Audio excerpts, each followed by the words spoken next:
Today I've come to Oroville in Northern California, specifically to the Feather River, for the express purpose of counting salmon. Not just any salmon. No, we'll be counting dead salmon today. Here's one. I don't know how many more are out there, but this one has definitely seen better days. I'll be working with the men and women of the Department of Water Resources. So this is Jason and this is Ryan, and we've already established that this is a dead salmon. I'm correct, right? You are correct. All right, what killed him? Her? Well, that salmon, that male salmon, died probably after spawning, hopefully. That's a natural cycle for salmon. They come from the ocean, and once they're done spawning, they die. So Ryan, the basic reason for my presence here today is what? You're out here to join us on our carcass survey. Carcass survey. That's a fancy scientific way of saying we'll be counting the dead, rotting salmon that swam up the river to spawn and then die. Why would we do that?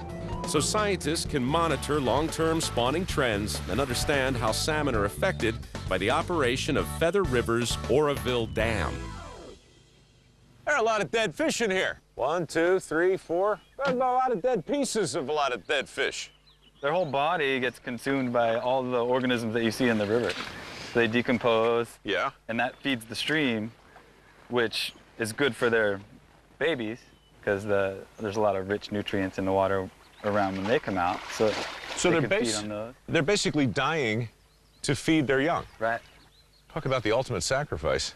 So this is a salmon redd, or a nest, essentially, where the female deposits her eggs. And she will come in and dig a pit, and after she digs it, she'll expel her eggs in that pit, and as she does that, the male will fertilize. So underneath here, 6, 10 inches, maybe a foot, are salmon eggs. Absolutely.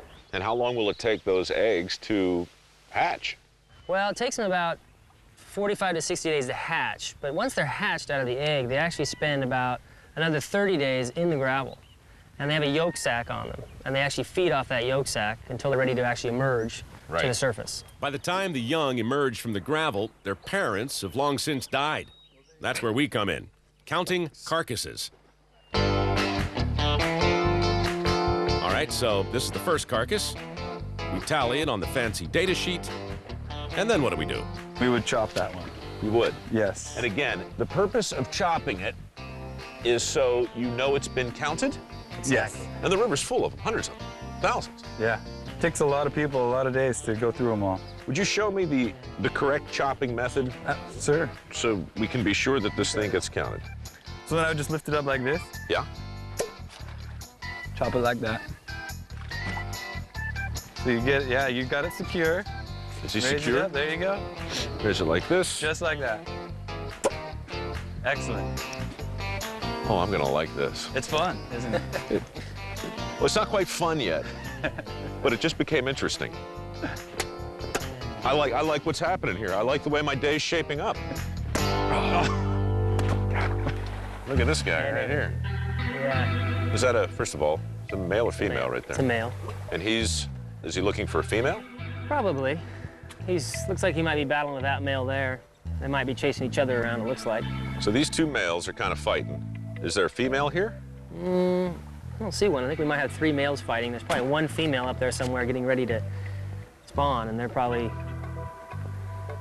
deciding who's going to get to fertilize those eggs. They're working it out. The males, they fight for these females. And so they'll bite each other and scrape each other, and that's likely what those are. So it's violent. Yeah, well, you got to earn your woman, I guess. I suppose. Well, that is the way of things. So we're not just a couple of guys smashing fish to pieces with machetes in the middle of a river. Well, we're that, but we're a lot more also. All right, that was 25, I think. 26, 27, 28, 29, 30. Whoops. One more time. There we go, 31. There we go. And their teeth, you know, you don't think of salmon having teeth like this, but obviously they do. 57, 58, 59, 60, 61, 62. What do we call knocking the bottom out of that thing? How do you tell if it's a boy or a girl? Number 84. So let's see. Yeah, there you go. That is a male. You can see that's a little bit of his testes hanging out. Oh, did I? I cut his testes off today? Yeah, you That's could. too. I'm sorry, brother. Who knew your testes were in your belly? 85. Wow. Oh, Yeah, those That were was a eggs. good one. that was full of eggs. Yeah. We estimate about 40 or 50% of our females go unspawned each year. Oh, so they get this far, but no final delivery. Exactly. Can we have a look at the Sure. what the eggs look like? Take your blade. Sure. Females can die before spawning for all kinds of reasons. Inadequate water flow, water that's too warm, diseases that result from too many fish in too small an area. Now, she was ready to go. Yeah, She was ready to spawn, but didn't quite make it. didn't quite make it. This salmon clearly is dead, and she didn't get a chance to drop off the eggs. Is it a crisis of space, opportunity, or bad luck? Well, it can be. It certainly can be limited space. If you have too many salmon spawning in one area, you're going to have females like this who just don't spawn.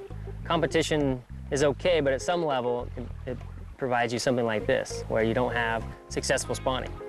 It just seems so fragile, you know, the whole system. So many things have to go right for this process to keep going. Absolutely. And you can imagine, you know, a male and a female in a red trying to dig it. I mean, the gravel has to be right, the velocities have to be right. Temperature's got to be right, current's got to be right. It is a sensitive process for sure. Yes, I'm feeling very sensitive today. Well, you're showing your soft side. The softer side of Mike. Oh. 108. The thousands of dead salmon in the river, way too many to count them all. Fortunately, using the magic of statistics, with our count today, we can estimate the total spawning population. Which is good, because my arm is getting really tired.